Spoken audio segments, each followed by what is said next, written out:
Hello, second year physics. It's about alternating current. क्या होती है alternating current? An alternating current is one whose magnitude changes continuously with time between 0 and a maximum value and whose direction reverses periodically. आप देखें यहाँ पर ये current हमने इधर लिया, टाइम अगर हमने इधर लिया तो आप देखें ये कि इसका मैग्नीट्यूड टाइम के साथ बदल रहा है, बढ़ रहा बढ़ रहा बढ़ रहा बढ़ रहा, जीरो हो गया, फिर नीचे की तरफ बढ़ रहा है, मैक्सिमम हुआ, इसके बाद जीरो हो गया।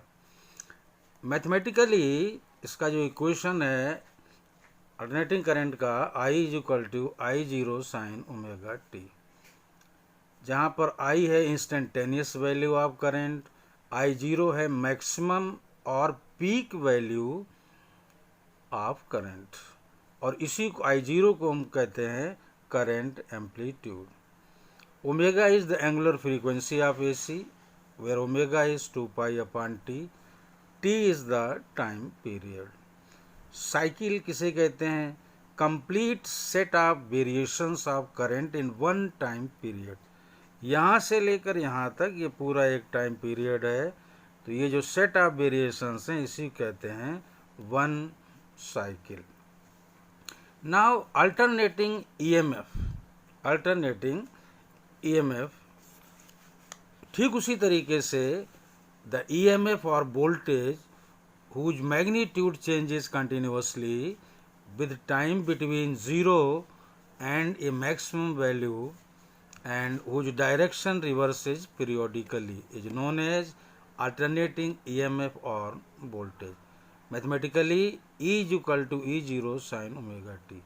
अगर मैं इधर EMF लूँ, इधर टाइम लूँ, तो आप देखें टाइम जीरो पर EMF जीरो है, जैसे जैसे टाइम बीत रहा है EMF बढ़ता है मैक्सिमम पहुंचता है विच इज ई ज़ीरो, फिर कम होता है जीरो हो जाता है, फिर नीचे की तरफ बढ़ना शुरू होता है maximum and again becomes zero.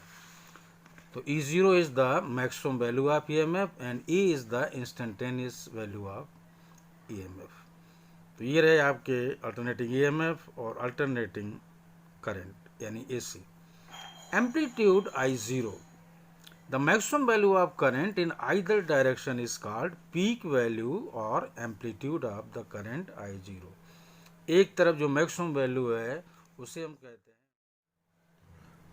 Periodic time T. क्या होता है? Time taken by AC to complete one cycle of variations is called periodic time of current. एक साइकिल में जितना टाइम लेता है उसको कहते हैं पीरियोडिक टाइम। फ्रीक्वेंसी क्या है? The number of cycles completed by AC in 1 second is called frequency of the current यानी F। फ्रीक्वेंसी को F से शो करते हैं, तो फ्रीक्वेंसी F हो गई 1 अपान टी, तो F हो गया omega upon 2 pi. Hello, now mean और एवरेज वैल्यू ऑफ AC। ये रहा अल्टरनेटिंग करंट एक cycle, an AC flows during one half cycle यानी इस तरफ in one direction and during other half cycle यानी इस तरफ ये वाला in the opposite direction. Hence for one complete cycle the mean value of AC is zero.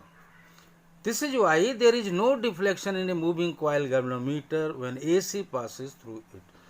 जो कि एक कंप्लीट साइकिल के लिए जो मीन वैल्यू है वो जीरो होगी, इसीलिए अगर ये करंट पास हो रही है मूविंग कॉइल गैल्वेनोमीटर से तो कोई भी डिफ्लेक्शन नहीं होगा।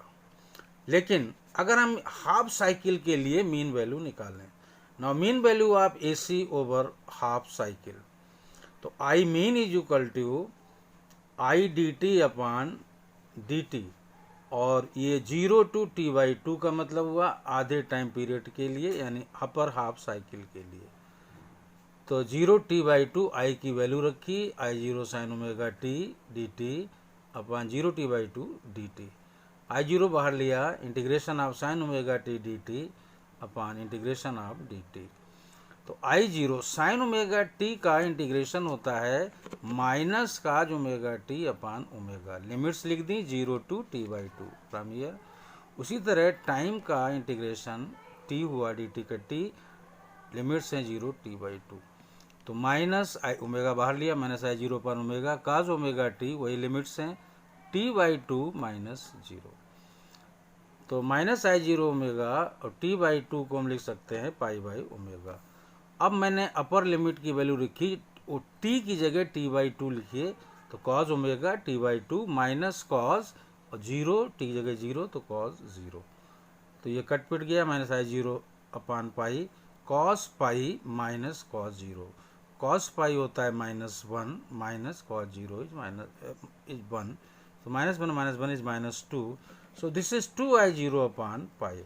तो एक अपर हाफ साइकिल के लिए जो मीन वैल्यू है वो होगी 2i0 अपान पाई, ये आपको याद रखना है। And this is 63.7% of peak value i0।